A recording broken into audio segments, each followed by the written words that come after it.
Right, okay, thank you very much for... Always. Yeah. We were talking about you, actually. And you just come in, so... It's okay. Right, I think, yeah. Hello, everyone. Thank you very much for choosing to come to this talk. I'm Sebastian Leśniewski. I'm a senior lecturer and part of the foundation year team at Bloomsbury Institute, London. And my today's talk will be about assessment. If you scan the QR code that you can see on the first slide, you can download the slides that I'll be using today. This QR code will be visible in the next couple of slides, so if you don't manage to scan it just yet, don't panic. Oh yeah, everyone is okay.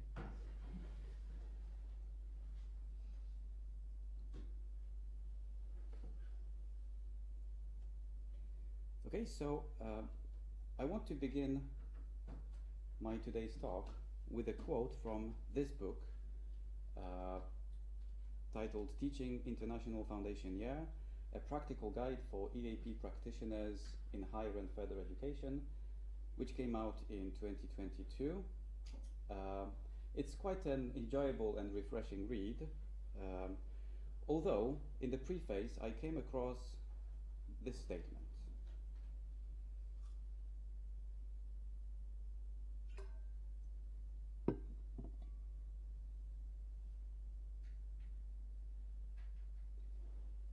So the sentence might seem fairly innocuous. However, I actually don't find it innocuous, and in my today's talk I want to challenge it. But before I argue my point, I think I need to tell you about the context I'm coming from. So I work at Bloomsbury Institute, London, a higher education provider specializing in 3 disciplines: business, accounting, and law. We deliver bachelor's and master's programs. Most of our students come from the widening participation backgrounds, so people who may be returning to education after a break, people who may not have A-levels, people whose first language might not be English, people who might not be very highly computer literate. Such individuals have the option of taking the foundation year, which consists of 2 11-week terms. And each term they study 2 core modules. In term 1 they have a core module, study and research skills, of which I'm the module leader. The other core module is called contemporary world. Then in term 2 they have 2 other core modules, one called communication, and the other depends on what the given student will be studying when they move on to year 1. So if they are going to study law, then they have a core module, introduction to law. If they will be studying accounting, they have a core module, introduction to accounting, and so on. So I'm mainly involved in the foundation year, although I do also supervise bachelor's and master's students in their research projects. As I said, I'm the module leader for study and research skills. In the course of this module, the students learn basic academic skills such as assessing, evaluating credibility of a source of information, summarizing an article, capturing the main ideas from it, paraphrasing, synthesizing information from multiple sources, referencing. They also learn the basics of market research, and they use a range of digital tools. Within this module there are assessments in weeks 5, 8, and 11. The structure of each module is that there is a lecture, followed by a seminar and a workshop. So that's altogether 6 hours per week, times 2 because there are 2 core modules, for 11 weeks. All these sessions are delivered face-to-face. The lectures are also video recorded, and they are made available for the students to watch on our virtual learning platform. And I've been looking at the statistics of how many times those video recordings of lectures were watched. So here we're looking at the term that started in January 2022, a year ago. Yeah, you can already see where it's going, right? Lecture 1 was viewed 37 times, and lecture 10 was viewed 15 times. Just to put these numbers in context, we're talking about a cohort of about 50 students, and these videos are only available to, like, so it's not on YouTube publicly available. Otherwise these numbers would be really embarrassing. So yeah. Now, apart from those video recordings of lectures, I also, in the course of the module, started to record videos giving instructions on how to do particular assessment tasks. I was motivated to do it as I was often approached by students asking how to go about a specific assessment task, even though it was all explained in the study booklet, it was explained in the lectures.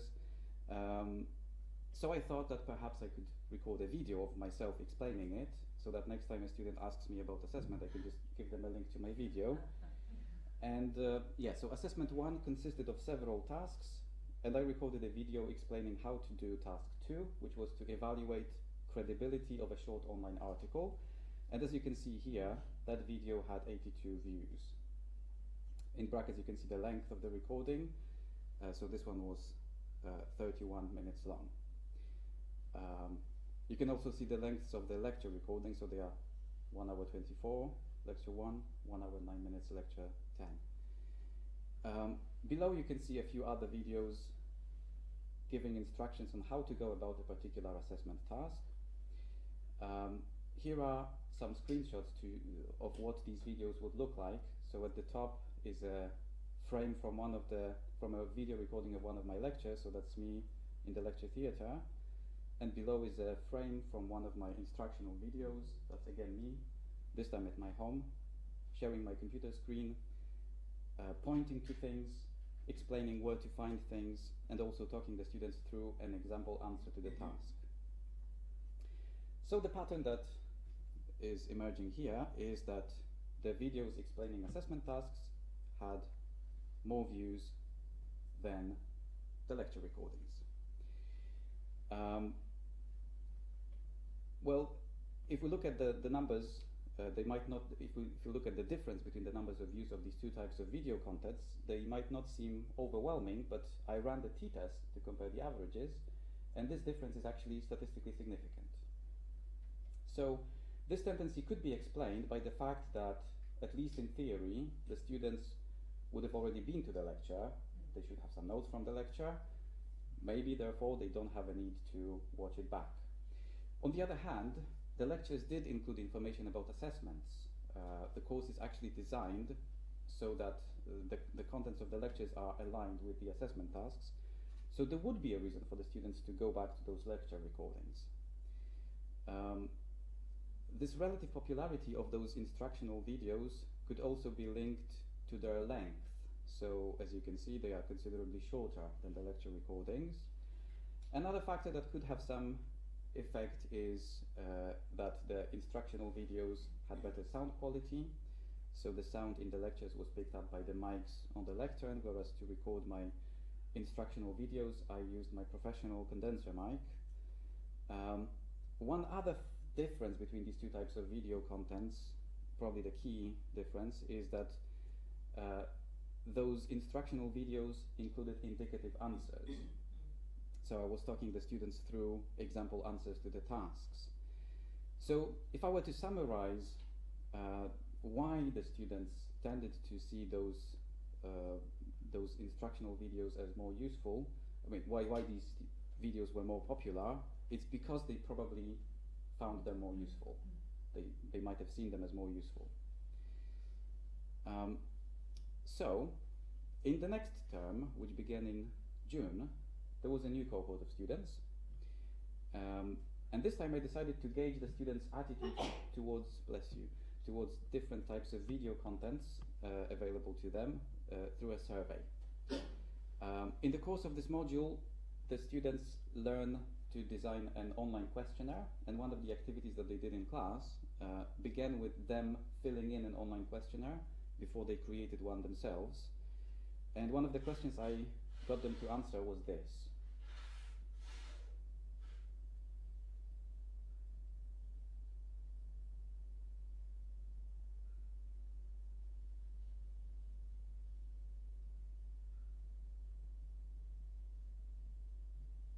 So the students were only able to pick one answer. What do you think was the most popular answer? You guessed it, yes, 15 students out of 46 said that those instructional videos were the most helpful, 12 indicated the video recordings of lectures, and so on. If we convert these numbers into percentages, this is what they look like. So that's another piece of evidence suggesting that the students tend to prioritize their assessment tasks. Once I noticed that the students appreciated those videos, I continued to record them. I think I got better at it. And then in the following term, which started in October 2022, I saw a similar pattern. So the lectures were viewed between 7 and 22 times, and the instructional videos had considerably higher numbers of views. This time we're looking at a bigger cohort, so it was about 120 students. So all this evidence seems to support what you probably already experienced as teachers. I definitely noticed a long time ago that whenever it's a little difficult to get the students' attention in class, as soon as I mention that the thing we're talking about now is likely to come up in your exam, they immediately start to listen. It's a great way of to get their attention. Oh yeah, one more thing. The difference is statistically significant again. So yeah, it is a great way to get their attention. People just want to pass. And this brings me to the quote that I began with and I want to challenge. So what they are saying is that we're not just teaching our students to pass a test, we're doing so much more than this. Suggesting that there is a difference between preparing to pass an exam and acquiring a set of useful skills. As if preparing to pass an exam was something less valuable. Well, of course it can be. Does anyone recognize the young man in this photo? This is Eric Arthur Blair, better known as George Orwell. Born in 1903, at the age of 8, he was sent to a boarding school in Eastbourne, and apparently that was a very traumatic experience for him. Later, as a grown-up man, he described his time at the boarding school in an essay titled Such Were the Joys, which was published in 1947. If you haven't read it, please do. It's really brilliant. I'm going to show you a short extract from it.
You managed to read it?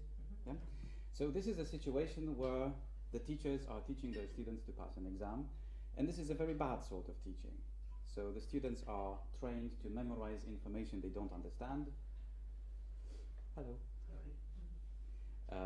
Regurgitate that at the exam, and that inflates the school's achievement statistics.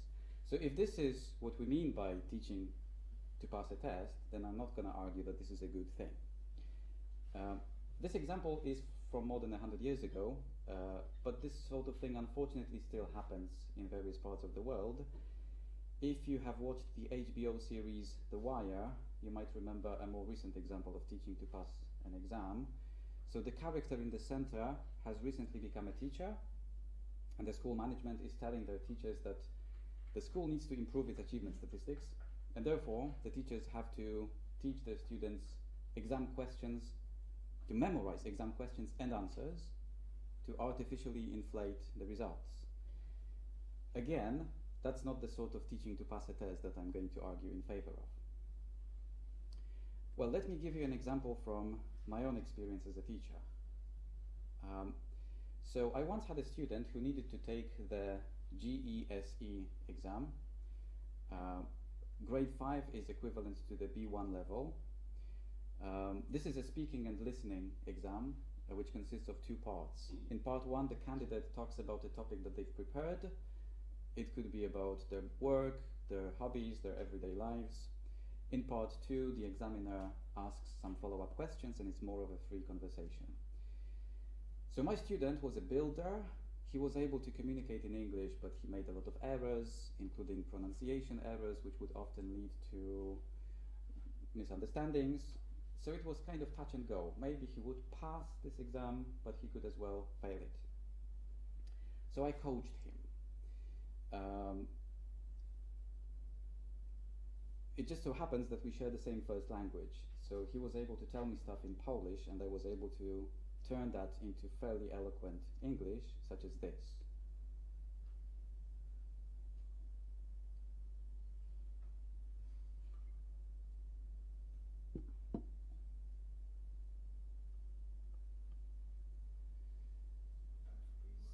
So I got my students to rehearse this stuff over and over again. We paid a lot of attention to the pronunciation, to the strong and weak forms, to the distribution of stresses. So I got him to say, the project that we've been working on for the past 10 years, putting the stresses in the proper places, and yes, he passed with merit. Well done. Now, was this cheating? Did I coach my students to perform a confidence trick, a bit like what Orwell was writing about? Did I prompt my students to memorize, to learn exactly those things that would give an examiner the impression that his English was better than it really was? Well, I kind of did. But this story has an interesting epilogue. At the time when my student was preparing for his exam and rehearsing and memorizing his lines, his work colleagues started to say, your English has suddenly improved. You're using all this vocabulary. You're so fluent. What the hell happened? What's going on? So the point I'm making is that that student was taught to pass a test, but at the same time, it resulted in good learning outcomes. And this is what I'm arguing. There should be no difference between teaching to pass a test and equipping the student with a set of useful skills. If teaching to pass a test is not good enough, then there's something wrong with that test. This leads to the concept of ecological validity, which I included in the title of my talk. I'm sure everyone in the room knows what ecological validity is, but I'm going to briefly explain it anyway. So validity together with reliability are two basic concepts in research. We want our research to be valid. If our research measures what it intended to measure, then it's valid. We call that internal validity. There is also external validity when we can extrapolate our results beyond the sample that we've investigated. And then there is ecological validity, which is about whether our research wasn't too different from what happens in real life. So when doing research, we nearly always have to do something that's a bit artificial. It's almost impossible to investigate things in the wild. For example, if I wanted to investigate if drinking coffee makes people more aggressive, the way I could set up such a study would perhaps involve having two groups of participants, one of whom would drink coffee while the other would not. Then maybe I could present them with some scenarios, maybe show them some videos and ask, what would you do? To see which group would declare more aggressive reactions. Now, am I investigating their aggression? What I'm really investigating is some declarations about aggression. And that's often inevitable in research, right? If you want to have the ethical approval and so on. Research has to be designed in a way that is actually doable, operationalizable. Now, if what we do in research is too far removed from what normally happens in real life, then we say that there is a problem with the ecological validity of that research.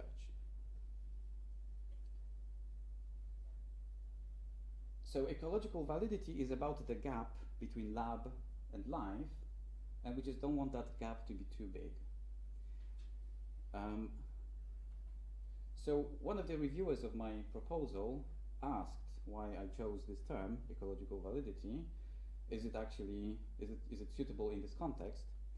Well, to be honest, I chose this term because I think it makes a catchy title for the talk, but it could also be replaced with the word relevant. So what I wanted to argue is that assessment should have the ecological validity, or in other words, it should be relevant. Because, the point I made earlier, assessment is a great opportunity to harness our students' engagement. Now, you might be thinking that I'm arguing in favor of extrinsic motivation. So there is intrinsic and extrinsic motivation. Intrinsic or internal motivation is when you do something because you really want to do it. And extrinsic motivation is you do something because someone makes you do it. There are some external factors that force you to do it. So there is quite a lot of research into it, and most of this research tends to find that intrinsic motivation is more likely to lead to good learning outcomes in the long term. And this is also what common sense would tell us, right? If somebody forced you to study medicine, but you don't really want to do it because deep inside you've always wanted to be a lumberjack, then you're not going to be a good doctor. However, it's a little more complicated than this. There is also research which found that neither type of motivation is correlated with learning achievement. And also I recently came across this systematic review which questioned whether these two types of motivation can really be separated.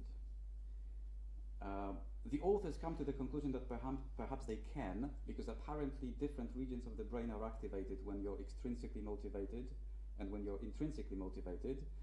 But the authors also conclude that these two types of motivation constantly interact. So for example, let's say that I really want to learn Spanish because maybe I met an absolutely gorgeous Spanish-speaking lady, so that would be intrinsic motivation. But then, if I want to make some progress with my Spanish, what I might do is sign up for a course, so that somebody gives me regular homework, and ideally I would want that course to end with an exam, so that I would have a deadline that would push me to do some work. So is that intrinsic or extrinsic motivation then? When we talk about assessment during the foundation year, it would be an oversimplification to just say that assessment equals extrinsic motivation, because that's a consequence of the fact that a given student has enrolled on a university course, which was probably intrinsically motivated. So when I argue that assessment needs to be relevant, because this is a great opportunity to harness our students' engagement, I'm not arguing in favor of extrinsic motivation. So it's about time to wrap it up. So I want to share one more piece of wisdom.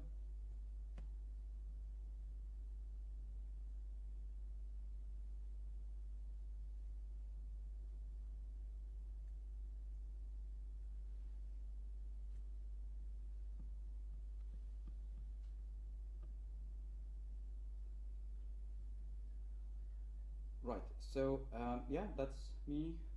These are my references. If anyone would like to make a comment, ask a question, I'm all yours.